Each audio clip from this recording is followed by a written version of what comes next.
अजय एक middle class का लड़का था और उसे बचपन से ही डरावनी कहानियों से बहुत ज्यादा डर लगता था, क्योंकि वो बचपन से ही डरावनी कहानियां सुन रहा था और सुन रहा था उस पेड़ की जो उसके गांव में है। उसके गांव का नाम था मंगला जोड़ी गांव और ये कहानी उसी पेड़ की है। उस पेड़ के बारे में लोग अक्सर बात करने से भी डरते थे, क्योंकि उस पेड़ को भूतिया पेड़ कहा जाता था। लेकिन अजय बचपन से ही इस गांव से निकलना चाहता था, तो जैसे ही वो बड़ा होता है वो बाहर पढ़ने के लिए चला जाता है। वो सोचता है कि इसी बहाने मैं बाहर पढ़ाई भी कर लूंगा और इस डरावने कहानी भरे एनवायरनमेंट से मैं बच भी जाऊंगा। अब कुछ समय तक तो सब कुछ सही चला, लेकिन कुछ सालों के बाद अजय की माँ की तबीयत खराब हो गई, जिसकी वजह से अजय को वापस अपने मंगला जोड़ी गांव लौटना पड़ा। ये मंगला जोड़ी गांव भारत के उड़ीसा स्टेट में पड़ता है। तो वो उसी पेड़ के सामने से गुजर रहा था और वो बहुत ज्यादा डरा हुआ था। लेकिन क्योंकि ये दिन का वक्त था तो वो बस जल्दी से अपने माँ के पास गया और उसने बस इतना सोचा कि मैं अपनी माँ का देखभाल करने आया हूँ, मैं वो करूंगा और यहाँ से चुपचाप चला जाऊंगा। लेकिन कहते हैं ना, जैसा हम सोचते हैं वैसा हमेशा होता नहीं है। कुछ दिन हो चुके थे, वो अपनी माँ का ख्याल रख रहा था और उसकी माँ ठीक भी हो रही थी।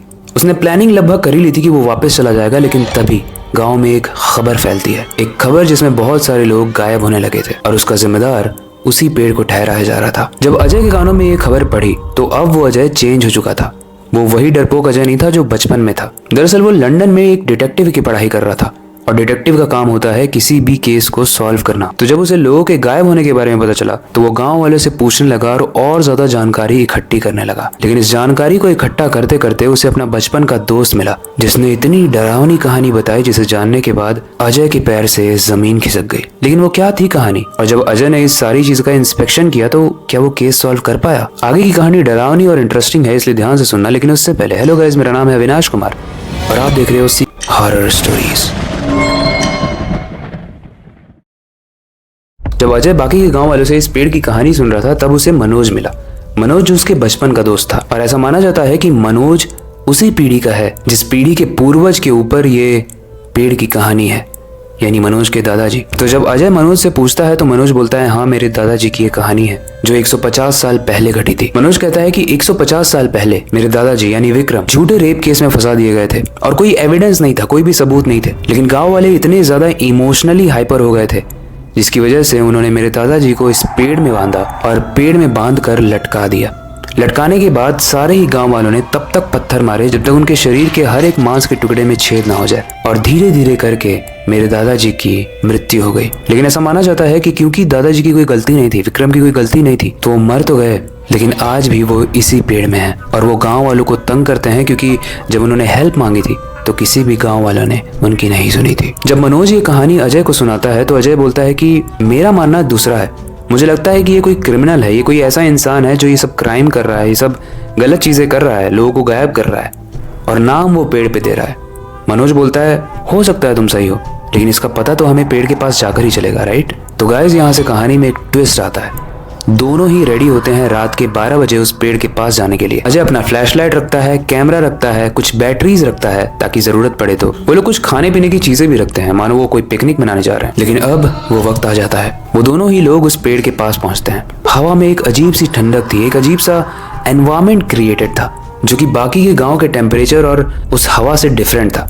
लेकिन फिर भी उन्हें लगता है कि पेड़ है भाई, पेड़ की छांव तो ठंडी होती ही है, चलो और पास चलते हैं। और जब दोनों ही उस पेड़ के पास पहुंच जाते हैं तो मनोज तेज आवाज में कहता है, दादाजी आप हो यहाँ पे? दादाजी, मैं अपने दोस्त को आपसे मिलवाने लाया हूँ, उस दोस्त का नाम है अजय, आप इससे मिलिए। उस पेड़ से कोई आवाज नहीं आती, काफी देर तक वो लोग उस पेड़ को घूरते ही रहते हैं। लेकिन तभी उन्हें ऐसा फील होता है जैसे धरती हिल रही है और धीरे ही धीरे वो पेड़ और विशाल होता जाता है और खड़ा हो जाता है। उस पेड़ के अंदर से एक बहुत बड़ी सी परछाई निकलती है, एक ऐसी परछाई जो बहुत ज्यादा डरावनी थी।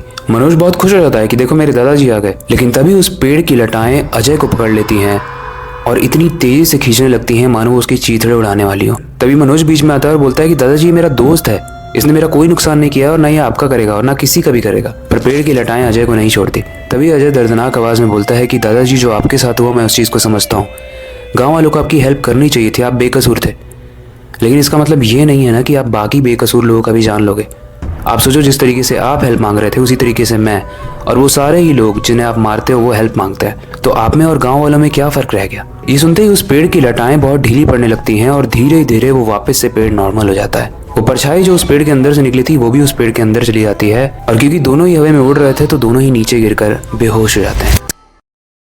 इसके बाद गाइस कुछ सालों तक तो मंगला जोड़ी गांव शांत रहा, लेकिन ऐसा माना जाता है कि आज भी वहाँ पे कुछ ऐसी एक्टिविटीज हैं, किसी की प्रेजेंस है जो फील होती है। इसे आप इंटरनेट पे जाके सर्च भी कर सकते हो। लेकिन फिर भी अगर एक साइकोलॉजिकल एंड साइंटिफिक पर्सपेक्टिव से कुछ बात सोचें तो मुझे ऐसा लगता है कि हमारा दिमाग हमें वही दिखाता है जिसे हम मानते हैं। अगर आप भगवान को मानोगे तो आपको भगवान दिखेंगे, अगर आप भूत को मानोगे तो शायद आपका दिमाग उस चीज को खोजने में पूरी कसर लगा देगा कि भूत इस दुनिया में है। अभी कहानियों के बारे में जब मैंने रिसर्च की तो ऐसा कोई ठोस एविडेंस नहीं मिला जिसके बेसिस पे मैं कह दूं कि ये कहानी एकदम सच्ची कहानी है। बट हाँ, ये सच है कि मंगला जोड़ी गांव में आज भी लोग उस पेड़ की बातें करने से डरते हैं। पर ये अब मैं आप पे छोड़ता हूँ। आपको क्या लगता है, ये कि मनगढ़ंत कोई कहानी है जो लोकल्स ने अपनी पुरानी टीचिंग्स को आगे तक पहुंचाने के लिए बताई?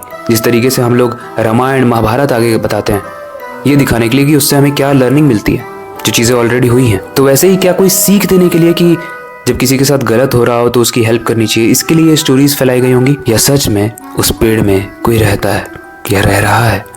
आपको जो भी लगता है आप हमें कमेंट सेक्शन में बताना। ये आपको एक कहानी लगती है या सच्ची कहानी लगती है, हमें कमेंट सेक्शन में बताना। बाकी वक्त आ चुका है इस स्टोरी को एंड करने का और नई स्टोरी पर काम शुरू करने का। लेकिन जाने से पहले मैं बस एक ही चीज़ कहना चाहूँगा, अपनी क्यूरियोसिटी को डाय मत होने देना, नई चीज़ें सीखते रहना, अपने बेड के नीचे और खिड़की के बाहर ज़रूर देख लेना।